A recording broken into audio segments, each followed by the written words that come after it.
Hi, I'm Lindsay. I'm the GIS manager at Fernleaf, so I help coordinate our GIS systems and processes and organize all of our data. And this is Matt Hutchins. Hi, I'm Matt Hutchins with Fernleaf, CEO and Resilience Specialist. And Lindsay and I are going to share working across the state and supporting resilience planning across the state. And so we're going to share some of the approaches that we've been seeing communities take in building resilience and creating resilience plans, and some of the example communities that we've been able to work with. A little bit about Fernleaf. We're a small business located in Asheville. Our mission is really around enabling communities to build resilience to climate hazards, and so we focus solely on climate resilience planning.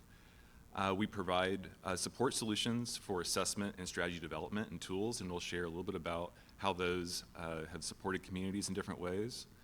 And the key here is a partnership approach. We work with a variety of partners, in particular UNC Asheville's NEMAC in Western North Carolina and across the state, working with regional councils of government, in particular Southwestern Commission and Land of Sky regional councils of government, but also engineering partners. Here's a couple here, Withers Ravenel and Moffett Nickel, that we've recently worked with, and many communities and cities, counties, towns, and many of you all I see here in the room.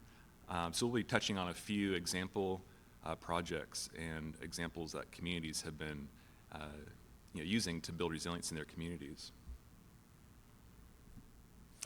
So what is resilience? We use this graphic to talk to communities about what it means to be building resilience. On the left-hand side, we have this idea of community capacity. These are the functional services, the services that local governments provide to communities, livelihoods, safety, and when hazards impact communities, there's a certain impact to those systems and a certain amount of time to recovery. And so on the right-hand side shows a more resilient scenario where investments are building resilience before hazards occur, which keep those impacts happening as severely and increasing the time to recovery, making that recovery time happen more quickly. So those are the kind of concepts that we have, and our work is all about understanding those impacts. What is the severity of potential impacts, and how do we plan and make investments for a quicker recovery after these hazards? We use a stepped resilience planning process, which is from NOAA. It's a 5-step process going from understanding hazards and exposure to hazards to assessing vulnerability, then identifying options to build resilience based on those vulnerabilities, prioritizing them to informing taking action and planning. This is supported through the U.S. Climate Resilience Toolkit from NOAA, and it's been applied at the state level, regional, county, and municipal level. And there's also a lot of resources through the toolkit that you can find at toolkit.climate.gov that our UNC Asheville NEMAC folks also support as well. Here's a quick snapshot showing the communities in North Carolina that have used the stepped resilience planning process in North Carolina. And so really across the state, each region from the far west and Southwestern Commission recently did a resilience assessment, the Land of Sky and City of Asheville. City of Asheville was actually the first to use a stepped resilience, which is led by UNC Asheville's NEMAC, going on 10 years ago now when they first started that project. In the Triangle area, the Triangle Regional Resilience Partnership uses stepped resilience to create a regional plan and assessment. And then in the coastal plain, city of New Bern and New Hanover County as well, using the same framework and methods and assessment process.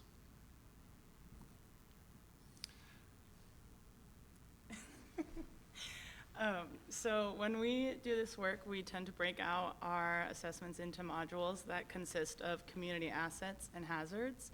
So an asset can really be anything that the community values or that helps them respond to a disaster. So things like residential property that we can put in more details, like multifamily housing or mobile homes, commercial property, supermarkets, daycares, community services. This is a lot of emergency response, medical facilities, and then also roads and mobility. So we can look at connectivity and hazards on the roadways.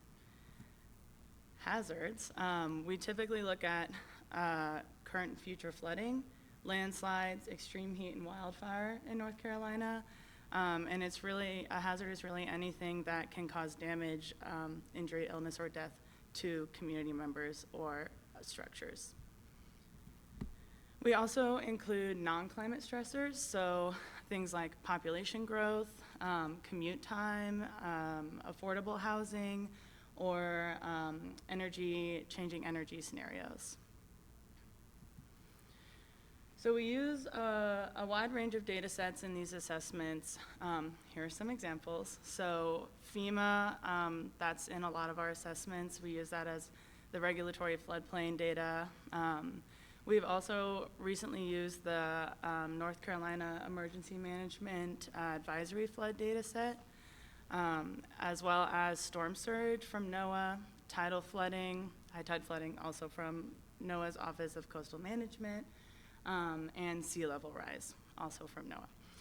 For landslides, we look at debris flow pathways and probability of sliding from NCDEQ. And with wildfire, we use the U.S. Forest Service's Wildfire Risk to Communities data set, and a newer data set, the High Form Damaged Forest data set following Hurricane Helene. So we like to show this image as a demonstration of how even if certain structures have the same exposure to a hazard, so in this instance, if all three of these homes are flooded with the exact same amount of water, they still have different levels of vulnerability. So the house on the right is raised, likely closer to the ordinances relating to base flood elevation, while the house in the middle is at ground level. And so the house in the middle would be considered a higher vulnerability to flooding compared to the ones next to it. Going a little bit more into that. So we combine the assets with the hazards, as well as community input and stakeholder input to determine exactly how we want to classify everything, and those are put into rule sets. So in the bottom left, these matrices, on the left is a vulnerability matrix. That's made up of potential impact, so how critical that structure is to the community functioning. Adaptive capacity, which is how quickly that structure can respond in the event of a hazard.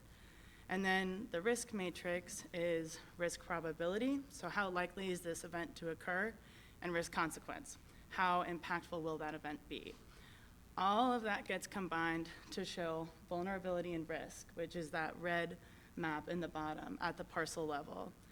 We also can aggregate that parcel level assessment to different scales. So we tend to do census block group and census tract, but we can also aggregate to community specific scales in addition to that parcel level.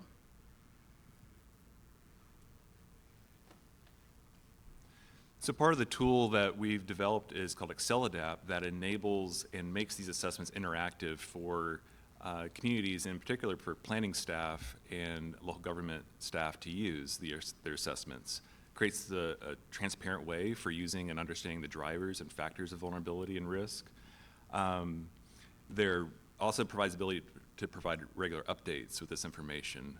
So this is an interactive tool that planners use in the browser, so it doesn't require any desktop GIS, but it is compatible with ArcGIS, and there's an ArcGIS online group that all of these are feature services that GIS users can pull onto their desktop and use as they need as well. So it provides a lot of flexibility and scalability of how this information can be integrated with planning efforts.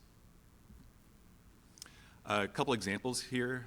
First is the city of New Bern, which completed a resiliency and hazard mitigation plan now a few years ago. Alice Wilson presented last NCGIS a couple years ago on that process, and a really great example of hazard mitigation and resilience thinking in a planning process. The city of New Bern is highly susceptible to hurricanes and sea level rise and storm surge, especially with the disproportionate impact from Hurricane Florence on marginalized communities, where more than 22% of households are living below poverty line citywide. So again, the goal of this assessment process was to develop a resiliency and hazard mitigation plan. The lower right shows an image not of sea level rise projections, but of projected increase of vulnerability for different systems in the city. And so on each line is showing a different community asset system, and the yellow is showing the potential for inaccessible roads throughout the city, going from about 3% or 2% currently inaccessible during a high tide flooding, with that increasing to about 16% of roads citywide being vulnerable under future conditions. And so again, the idea of having multiple types of scenarios and information that can not only be used for current conditions, but looking for future conditions as well. The flooding hazards or threats that the city analyzed were rainfall and riverine flooding, a major storm surge, and also tidal flooding, as I mentioned. Those community assets, we're looking at homes, businesses, especially tied to economic factors such as sales volume and employees potentially disrupted, critical facilities, road access, as I just mentioned, and historic resources, which was a big asset and community value for the community. Also looking at different socioeconomic factors with a focus on underserved populations and how underserved populations could be impacted. The image on the right here shows the combination of what we call asset threat pairs or hazard pairs, the idea of one community asset and one threat. And through that, you can get kind of a broad glimpse of where are the vulnerable areas to different types of community systems or assets and types of hazards. The right-hand side is showing the commercial industrial assets in vulnerable neighborhoods. And you can see in particular the vulnerability to category 3 to 5 storm surge, where much of the city is impacted by that scenario. Again, that information is aggregated there on the image on the right, but it comes from the parcel analysis that identifies the criticality of structures, base flood elevation conditions at that property parcel level. Another project we're working on, this is still in progress, Oxford, North Carolina. It's a smaller community, less than 9,000 residents, but 27% of them live below the poverty line. Oxford has been heavily affected by hurricanes in the past, especially Hurricane Matthew and Florence. And so the goal of this project is to update their regional hazard mitigation plan. And so we have a FEMA break grant to run a vulnerability and risk assessment on flooding in the region. And in the past, the community had identified a few things that are particularly difficult to manage. So things like flooded roads, drainage and sewer infrastructure, hazardous waste and Superfund sites. So all of that is put into our analysis as well. The goal is really to build on the hazard mitigation plan that exists and then contribute to the updated plan in 2026. So we based our asset categories on the FEMA lifelines.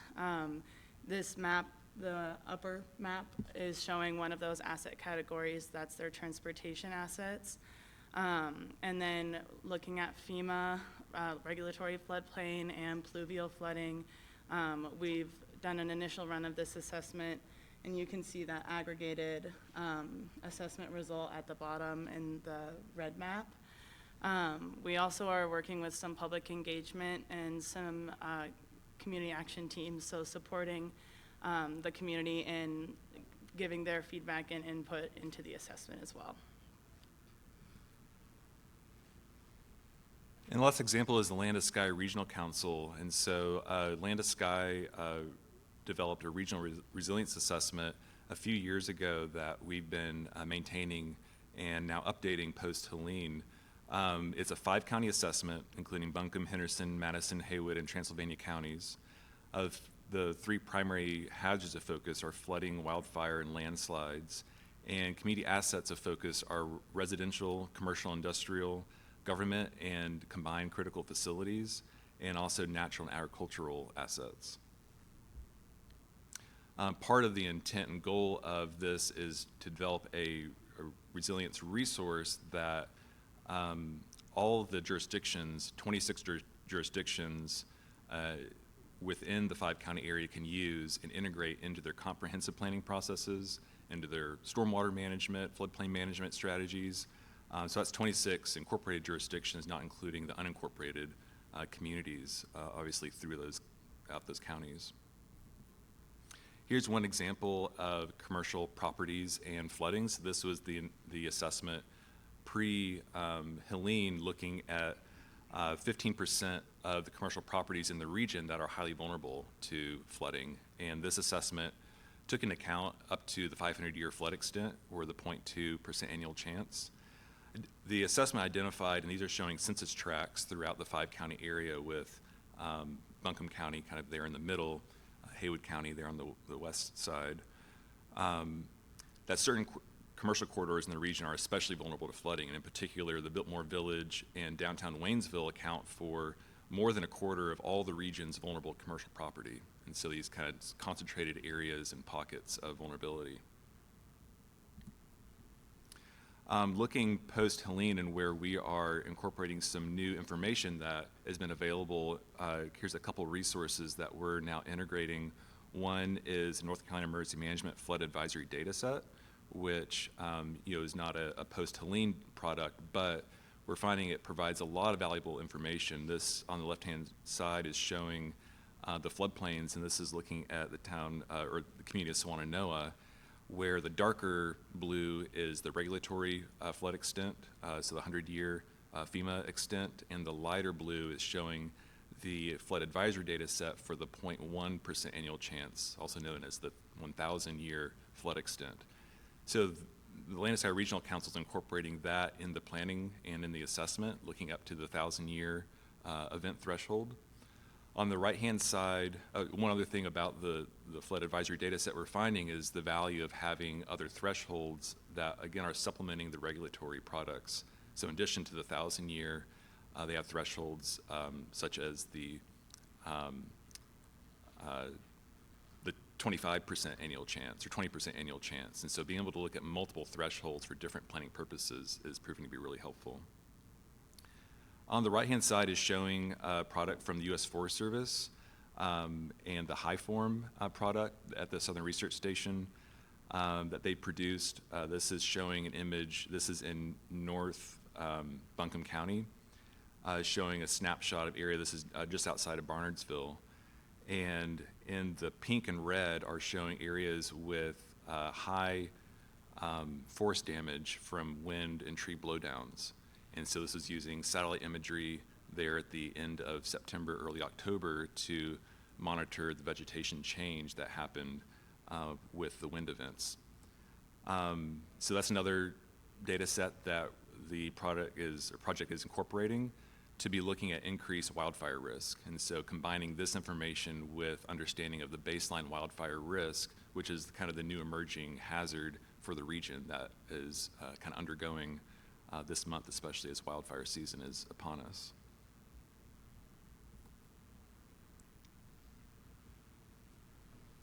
So once the vulnerability assessment is complete and ExcelAdapt is hosted, users can do whatever they want with that. That means a really wide variety of use cases. There are folks who use it to prioritize and plan based on the vulnerability of their community assets, especially land use planning in highly vulnerable areas and development. Nature-based solutions and adaptation measures. Also, they can help inform ordinances and policies for hazard mitigation.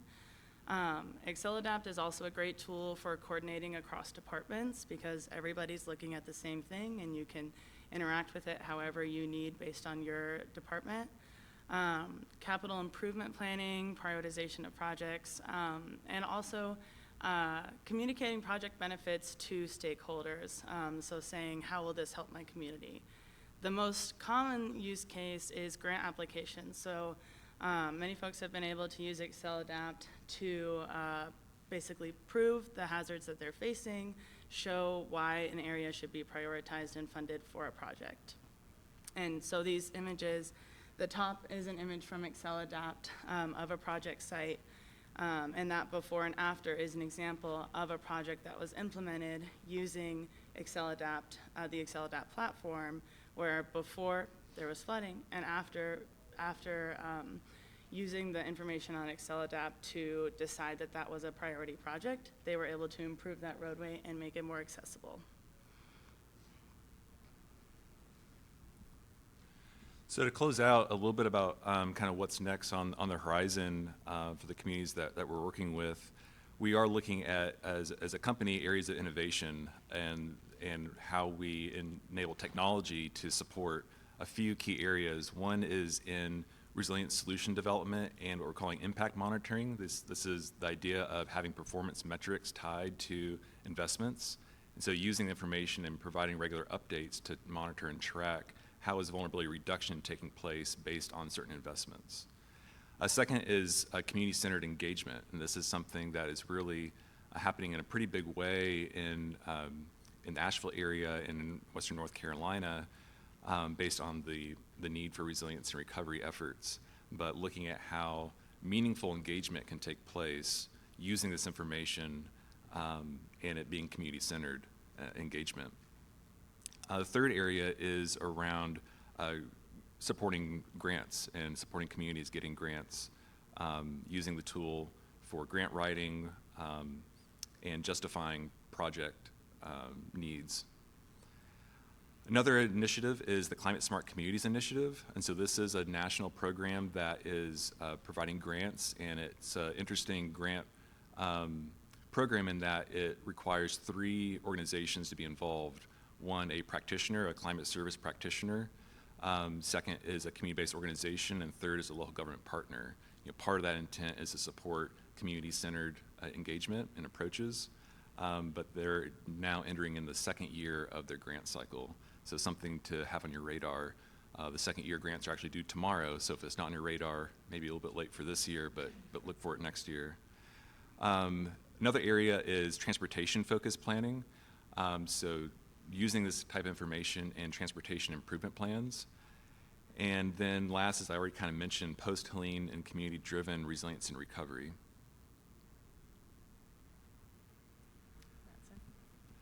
So with that, I want to thank you all for the opportunity to speak. What I want to leave here is an image. This is a picture taken a couple weeks ago in Swannanoa, one of the hardest hit towns from Helene.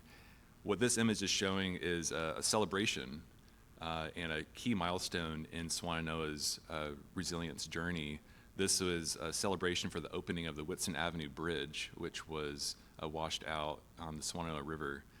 This is a true celebration. The community came out.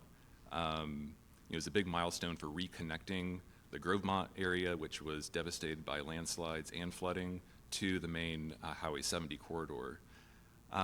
It's pretty amazing to see what's happening in small towns like this, unincorporated Swannanoa, who is driving their resilience and recovery. What you can see in the background, the building there on the right-hand side, just above the people's heads, is also a building that's being retrofitted to serve as the community hub, a resilience hub for the community. It's called the Swannanoa Resilience Coordination Hub. It's a place where the community has identified a way where they want to be providing informational resources for community-driven planning, to be inviting the county planners with the small area plans that the county is developing for the community to engage with those county planners. But in all the work that Swannanoa residents and community-based organizations are doing is pretty incredible. So just wanted to share that celebration that happened just a few days ago. So with that, thank you, and we have time for a couple questions. Yeah, so the question was about whether drone imagery or LiDAR is being used to kind of map and understand how the landscape has changed post-Helene. They are flying LiDAR, from what I understand, it's happening this month-ish. Maybe other folks will be able to. It's been captured. So I think that's going to be a real resource to understand how some of the landscape has changed for sure. I think there's another question.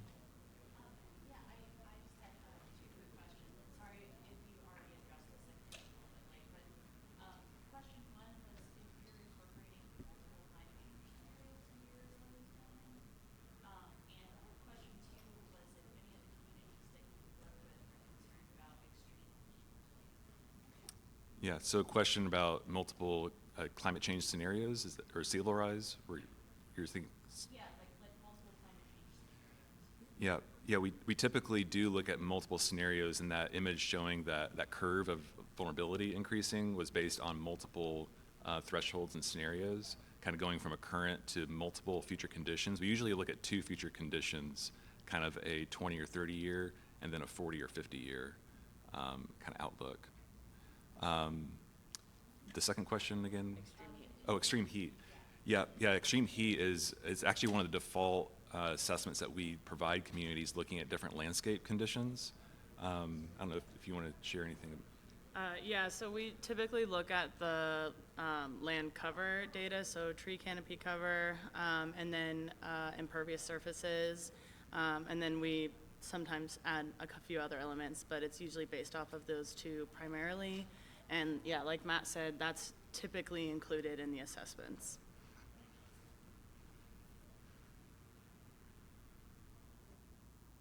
So you had a picture of the 3 buildings at different elevations. It might have been before, and I apologize, I don't remember. Where do you get your first floor elevations for your buildings to do your damage assessments? Yeah, good question. So we, in some cases, will have first floor elevations.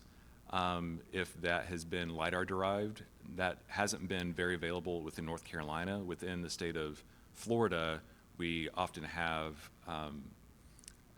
imagery derived or LiDAR derived first floor elevations that we can use at the structure level.